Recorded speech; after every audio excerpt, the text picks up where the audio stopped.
आज हम भगवद गीता के अध्याय 1 श्लोक 5 पर चर्चा करेंगे। यह श्लोक महाभारत के युद्ध के आरंभ में कौरवों की सेना में विद्यमान योद्धाओं के बारे में वर्णन करता है। दुर्योधन अपनी सेना के श्रेष्ठ योद्धाओं का उल्लेख करते हुए द्रोणाचार्य को बताता है कि उनकी सेना में श्रेष्ठ योद्धा भरे हुए हैं, जिनमें से प्रत्येक अद्वितीय पराक्रम का धनी है। धृष्टकेतुश्चेकितानः काशीराजश्च वीर्यवान, पृजित कुंती भोजश्च शैब्यश्च नरपुंगव। इस श्लोक में दुर्योधन उन वीरों के नाम गिनाता है जो उसकी सेना का हिस्सा है।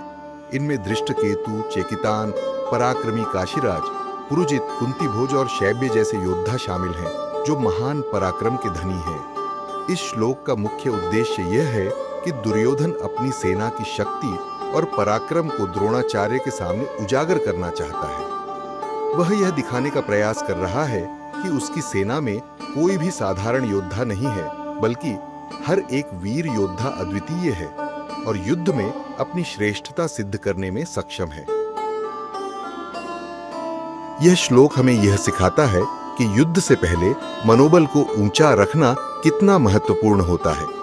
चाहे जीवन का कोई भी संघर्ष क्यों न हो, हमें अपने आसपास के उन लोगों को पहचानना चाहिए जो हमारे साथ खड़े हैं और जो हमें अपने लक्ष्य की प्राप्ति में मदद कर सकते हैं।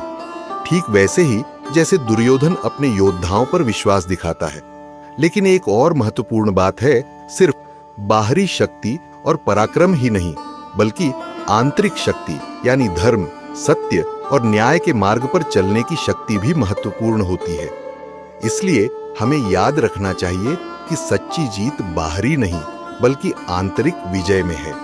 तो दोस्तों, इस श्लोक से हमें यह सीखने को मिलता है कि संघर्षों में अपने साथियों पर विश्वास रखना चाहिए, लेकिन यह भी ध्यान रखना चाहिए कि हम धर्म के मार्ग पर चल रहे हैं या नहीं।